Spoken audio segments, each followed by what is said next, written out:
Welcome to the Folktale Project. This is Dan Schultz. Today's story is a bit of a departure. This is a Greek folktale. This is the Golden Crab. Once upon a time, there was a fisherman who had a wife and 3 children. Every morning he used to go out fishing, and whatever fish he caught he sold to the king. One day, among the other fishes, he caught a golden crab. When he came home, he put all the fishes together into a great dish, but he kept the crab separate, because it shone so beautifully, and placed it upon a high shelf in the cupboard. Now, while the old woman, his wife, was cleaning the fish, and had tucked up her gown so that her feet were visible, she suddenly heard a voice, which said, let down thy petticoat, that lets thy feet be seen." She turned round in surprise, and then she saw the little creature, the golden crab. "What? You can speak, can you, you ridiculous crab?" she said, for she was not quite pleased at the crab's remarks. Then she took him up and placed him on a dish. When her husband came home and they sat down for dinner, they presently heard the crab's little voice saying, "Give me some too." They were all very much surprised, but they gave him something to eat. When the old man came to take away the plate which had contained the crab's dinner, he found it full of gold. And, as the same thing happened every day, he soon became very fond of the crab. One day, the crab said to the fisherman's wife, "Go to the king, and tell him I wish to marry his youngest daughter." The old woman went accordingly, and laid the matter before the king, who laughed a little at the notion of his daughter marrying a crab, but did not decline the proposal altogether, because he was a prudent monarch, and he knew that the crab was likely to be a prince in disguise. He said, therefore, to the fisherman's wife, "Go, old woman, and tell the crab I will give him my daughter by tomorrow. He can build a wall in front of my castle, much higher than my tower, upon which all the flowers of the world must grow and bloom." The fisherman's wife went home and gave this message. Then the crab gave her a golden rod, and said, "Go and strike with this rod 3 times upon the ground of the palace which the king showed you, and tomorrow morning the wall will be there." The old woman did so, and went away again. The next morning, when the king awoke, what do you think he saw? The wall stood there right before his eyes, exactly as he had bespoken it. Then the old woman went back to the king and said to him, "Your Majesty's orders have been fulfilled." "That is all very well," said the king, "but I cannot give away my daughter until there stands in front of my palace a garden, in which there are 3 fountains, of which the first must play gold, the second diamonds, and the third brilliants." So the old woman had to strike again 3 times upon the ground with the rod, and the next morning the garden was there. The king now gave his consent, and the wedding was fixed for the very next day.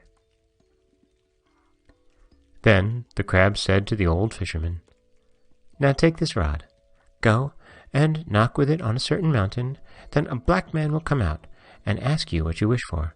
Answer him thus: 'Your master the king has sent me to tell you that you must send him his golden garment that is like the sun. Make him give you besides the queenly robes of gold and precious stones, which are like the flowery meadows, and bring them both to me, and bring me also the golden cushion.'"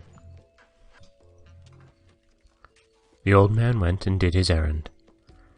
When he had brought the precious robes, the crab put on the golden garment, and then crept upon the golden cushion. And in this way the fisherman carried him to the castle, where the crab presented the other garment to his bride.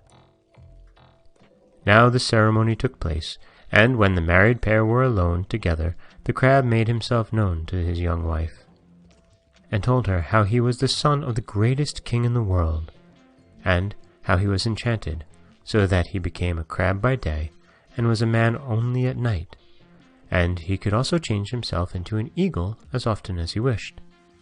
No sooner had he said this than he shook himself, and immediately became a handsome youth. But the next morning he was forced to creep back again into his crab shell. And the same thing happened every day. But the princess's affection for the crab, and the polite attention with which she behaved to him, surprised the royal family very much. They suspected some secret, but though they spied and spied, they could not discover it. Thus a year passed away, and the princess had a son, whom she called Benjamin. But her mother still thought the whole matter very strange.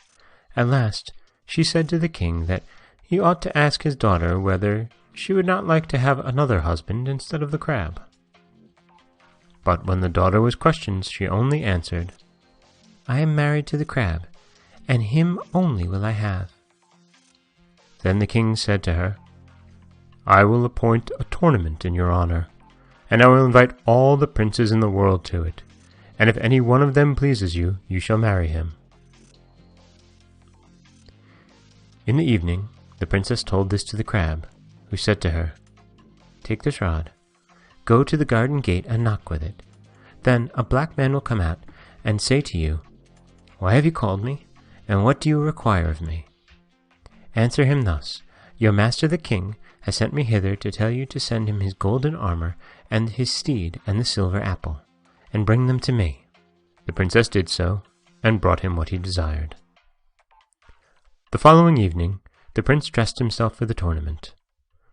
Before he went, he said to his wife, "Now, mind you do not say when you see me that I am the crab, for if you do, evil will come of it. Place yourself at the window with your sisters. I will ride by and throw you the silver apple. Take it in your hand, but if they ask you who I am, say that you do not know." So saying, he kissed her, repeated his warning once more, and went away. The princess went with her sisters to the window and looked on at the tournament.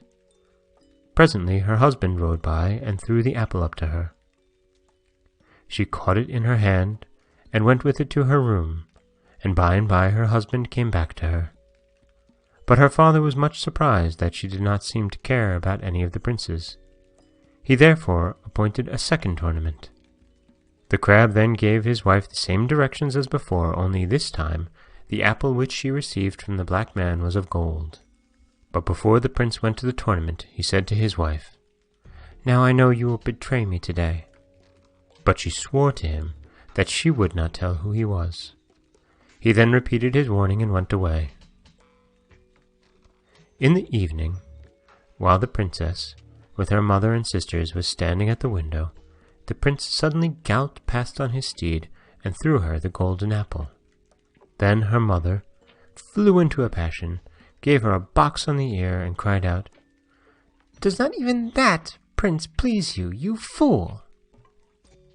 The princess, in her fright, exclaimed, "That is the crab himself." Her mother was still more angry because she had not been told sooner, ran into her daughter's room, where the crab shell was still lying, took it up and threw it into the fire. Then she, the poor princess, cried bitterly. But it was of no use. Her husband did not come back. Now we must leave the princess and turn to the other persons in the story. One day an old man went to a stream to dip in a crust of bread which he was going to eat, when a dog came out of the water, snatched the bread from his hand, and ran with it. The old man ran after him, but the dog reached a door, pushed it open, and ran in. The old man followed him. He did not overtake the dog, but found himself above a staircase which he descended. Then he saw before him a stately palace, and entering, he found in a large hall a table set for 12 persons. He hid himself in the hall behind a great picture, that he might see what would happen. At noon he heard a great noise, so that he trembled with fear. When he took courage to look out from behind the picture, he saw 12 eagles flying in. At this sight his fear became still greater. The eagles flew to the basin of a fountain that was there and bathed themselves, when suddenly they were changed into 12 handsome youths. Now they seated themselves at the table, and one of them took up a goblet with wine, and said, "A health to my father." and another said, "A health to my mother," and so